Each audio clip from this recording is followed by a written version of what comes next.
So yun na nga, mukhang malilintikan talaga si dating Senate President Tito Soto dahil may kinalaman siya sa pagpapasok sa NBI kaya nagkagulo sa loob ng Senado at sa pagharang na rin kay Senator Bato de la Rosa sa pagkatangkang hindi ito papasukin sa loob ng Senado. Nagbabala nga sa Senate President Alan Peter Cayetano na posibleng humantong sa ethics complaint ang umano'y plano ng ilang mga senador na pigilan si Senator Bato de la Rosa na makapasok sa Senado upang maaresto. Ito ay kasunod nga ng naging kontrobersiya sa Senado kaugnay ng umano'y pagtangkang pagsilbi ng warrant laban kay Senator Bato na konektado sa usapin ng ICC. Yun nga lang ang problema dito. Kay Tito Soto, inamin na niya na nakatanggap siya ng impormasyon mula sa NBI na mayroong warrant laban kay Senator Bato. At para sa buong detalye ng babala ni Senate President Alan Peter Cayetano, panoorin natin ang buong video. Resolution coming from the minority seeking Senator Bato to voluntarily surrender to proper authorities. Yes.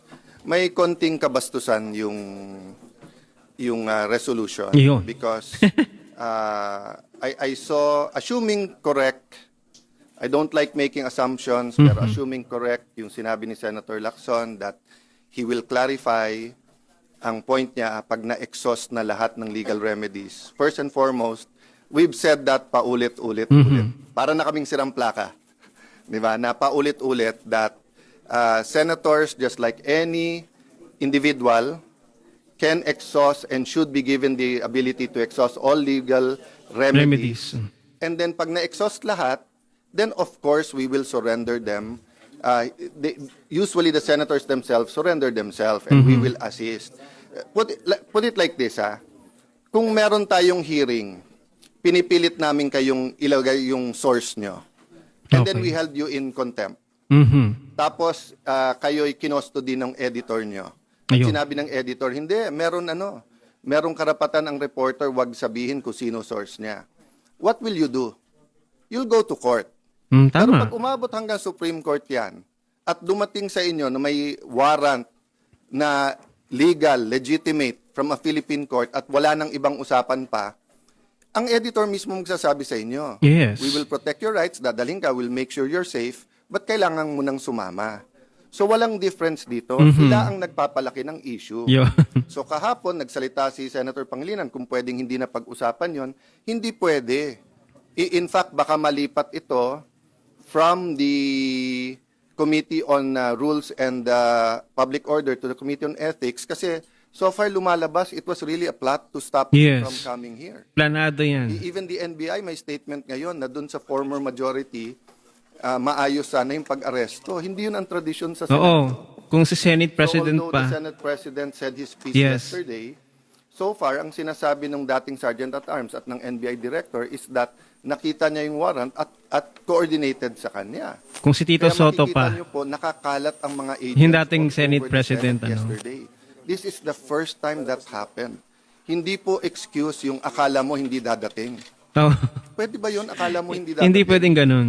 Pag may dumating dito, may dalang warrant. Kung may dumating dito, may dalang warrant for Senator Soto, Dapat for sabihin. my sister, for Senator Jinggoy. Transparency. Di ba? I will tell them, we will assist you. You can serve it. Yes. Oh, if the senator claims that he was denied due process, we'll allow him to file whatever sa court. Pag na-exhaust na yon, at hindi, at meron pa rin na warrant of arrest, this is a foreign warrant of arrest. We don't even know if it's valid or hindi. How will you be treating this reso from the opposition? Will they sit up for debates later? Will you be voting, sir? We're the majority, sorry. The new Majority majority. na I'm kayo. so used to calling ourselves the minority. We'll meet on it, but even if 24 signed, that doesn't mean we will agenda it right away. Tama. Diba? But sa akin yon, ang pakiusap ko lang, ako, I tried my best, diba? Nakita Due niyo naman process. ko yung pakiusap ko yesterday. This is not the first attempt na hulihin siya or first attempt na to take over the majority. Pero parating may foul na ginagawa eh. Hindi na statesman's-like di ba? They could have asked us, they could have saw us, the five, and asked, ano bang plano? They could talk to us. They could talk to Senator Bato. Nandiyan siya. Hanggang gabi, nandito kami. Hindi nga natutulog yung tao. Magpa-file ka ng resolution. 'Di ba? Ano yan? Pang politika, yung ginagalit nila. Parang hindi sila. kapwa senador, ano? You mentioned na mapupunta to sa ethics. Who will No, I said possible Ayan. if the investigation Ito na yun. shows that senators plotted to keep another senator from attending the session. That's a criminal offense. Oh, criminal Diba? offense. I agree with everyone who's saying na mabigat ang hinaharap natin sa ekonomiya natin. Inflation is so high, farmers, logistics, lahat ng transport, hindi lang to tricycle, taxi, jeepney, bus drivers, including yung mga naghahatid ng pagkain to pati yung mga multinational na it's not easy to import, let's say, medicine, then get it to all the islands of the Philippines. Doble, triple yung logistics mo nun dahil gasolina o crudo or ano din ang gamit ng mga vapor. Tapos yung diesel din ang gamit ng mga truck. So we want to shift to that. But sila ang stuck sa hindi na sila majority. But in your preliminary, We'll discuss muna with the new majority. But bunsod na nga ng aking damdaming kanina yon nung nakita ko lahat ng pulis. 'Di ba? Kawawa naman yung pulis. They should be manning their post. They should be at least not exposed sa araw. Yes. Sobrang bringing init those kaya. heavy gears, 'di ba? Pero we're creating this tense situation eh. but in your preliminary investigation, sir, may lumalabas ba na Daming tanong, para arestuhin si Senator Bato nung Monday? May active plot from colleagues na arrest para Yun ang sinasabi ng NBI na alam at ang sinabi hulihin siya. Oh, yun. Yari si Soto dito. Mananagot. nandun daw siya sa sakyan ninyo. Yeah, I think my sister will speak about that. Ako, natural, aware ako. Nagsalita ako doon at sinabi ko that he's coming into the building. Kaya sila gulat na gulat dahil every time na Nabulaga si Soto, magawa ng paraan, natakutin siya na wag pumunta dito. Saan kayo nakakita? Nung wala dito, no work, no pay, nasaan ka, hinahard pakita ka. Mag-resign ka na lang kung ayaw. Nung nagpakita, huhulihin mo. Ngayon na nandito na, gusto mo namang isuko. Diba? Pero sir, nakita niyo ba so far sa preliminary investigation niyo na may active plot? I don't wanna go beyond what I said already because I'm gonna meet the majority. I'm gonna look at all the reports. Basically, inulit ko lang yung sinabi ko ngayon, yung sinabi ko sa podium yesterday, di ba? Nung nagsalita si Senator Soto, sabi niya ganito ganyan, binasa ko yung sinabi ng Sergeant at Arms. Sabi ng Sergeant at Arms, hindi. Not only 7 a.m., 2 p.m. pinakita pa rin sa inyo. Oh. Di ba? Sinabi po ng NBI, sir, makakapasok ba lahat ng agents? Nandiyan ba silang lahat kung hindi pa pumayag si SP? O, diba? Pumayag si SP. So, hanggang dun lang muna ako, di ba? I'm just saying that Mag-iimbestiga we're pa kayo trying to shift to the bigger picture, which is the spiritual, financial, economic, social well-being of our country. Not only the political. Tama. Oh, but what is the other side doing? Unahin yung ano. Dapat unahin. We will assume that, 'di ba? Sabi nga nila, manipis ang majority namin. Sagot ko lang doon, mas mabuting manipis kaso sa makapal, 'di ba? Majority nga kayo dati, makapal naman. Ay. Gusto Sabi ko niya, yan, manipis gusto ang ko yan. majority namin. Oh, 'di ba? Okay.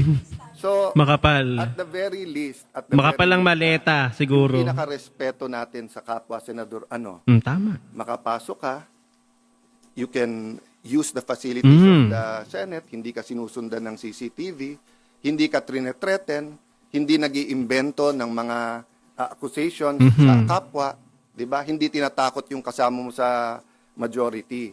That's why I said nga, statesmen like sana, nagpalit, let's move on.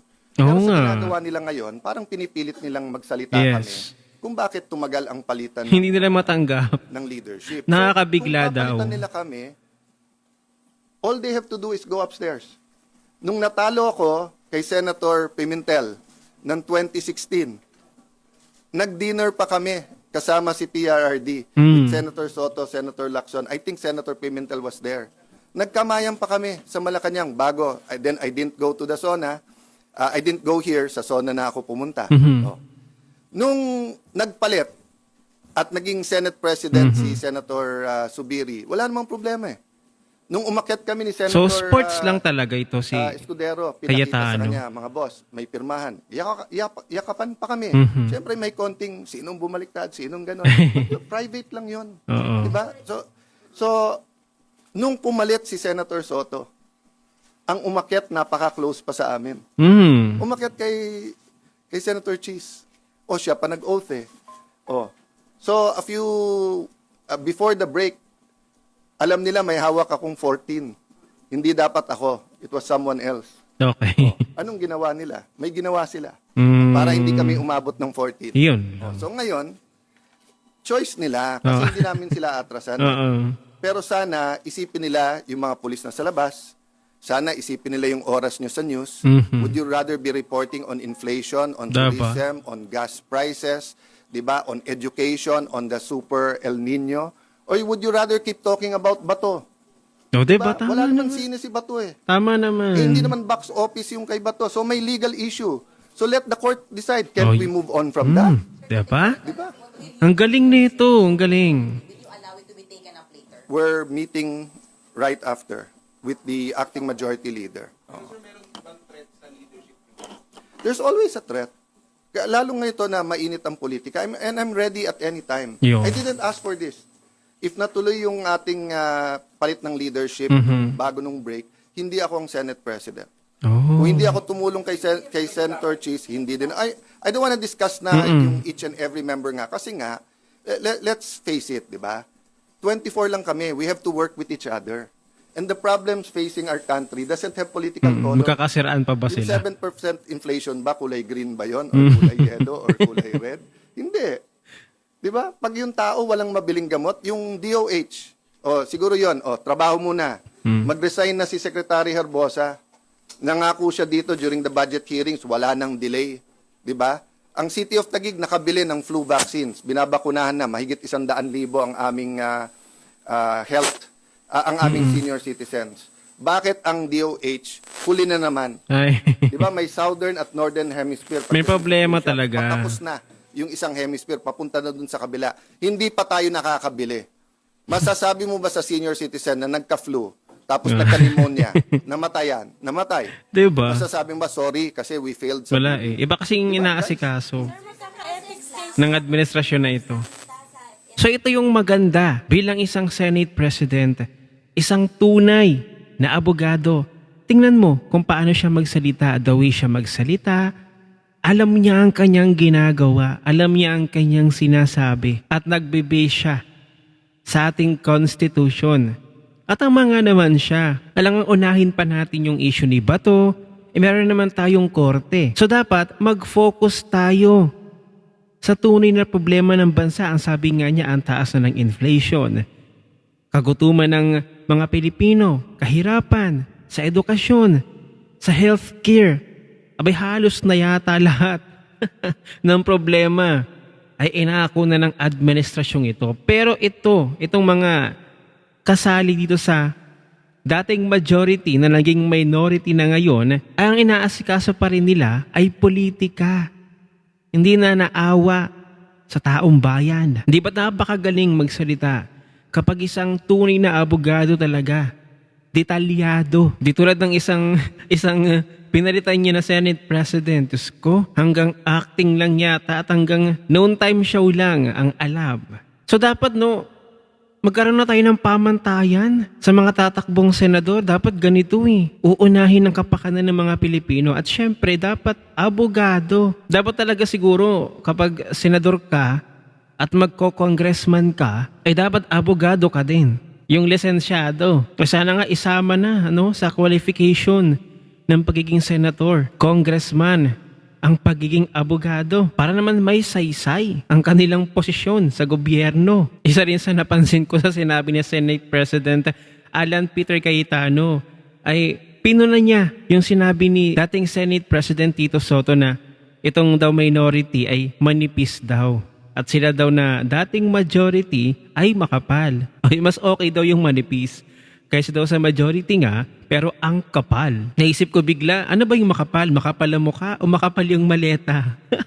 Pero real talk lang, talagang kapag ka abogado, yung nag-explain, talagang klaro.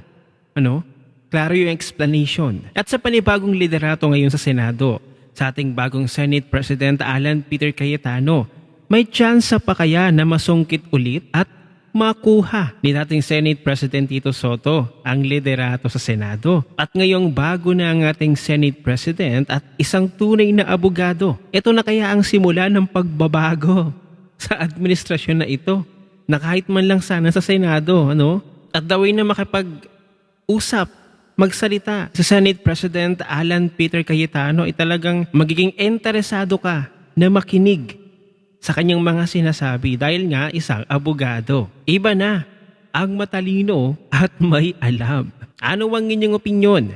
Dapat ba na makasuhan si dating Senate President Tito Soto dahil sa kanyang tila pagkaka-involved, sa tila pagkatangka na arestuhin sa Senator Bato de la Rosa? Ano ang inyong opinyon? I-share mo na ang video na ito. Mag-iwan ng comment at like dyan sa ibaba at magkita-kita ulit tayo sa susunod na video.